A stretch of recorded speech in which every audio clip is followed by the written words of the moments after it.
चंपा की कहानियाँ। बिहार के छोटे से गांव रतनपुर में एक किसान रहता था।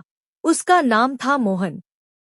मोहन बहुत ईमानदार और मेहनती आदमी था, लेकिन उसकी किस्मत हमेशा उसका साथ नहीं देती थी।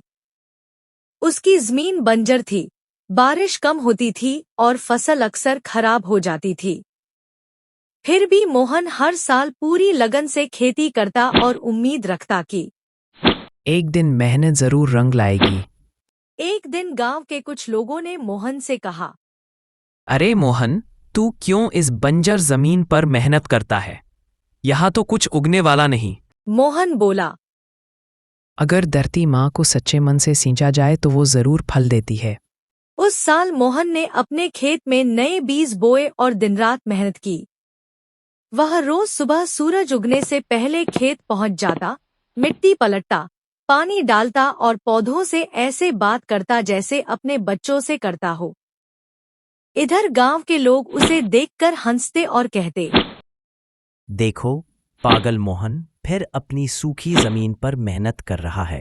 पर मोहन ने उनकी बातों पर ध्यान नहीं दिया। कुछ दिनों बाद आसमान में बादल छा गए और कई हफ्तों तक झमाझम बारिश हुई। धीरे धीरे मोहन के खेत में हरियाली फैलने लगी। पौधे बड़े होने लगे और देखते ही देखते उसकी जमीन पर फसल लहलहा उठी। जिस खेत को सब बंजर कहते थे, वही अब गांव का सबसे उपजाऊ खेत बन गया। जब फसल तैयार हुई, तो पूरे गांव ने मोहन के खेत की तारीफ की।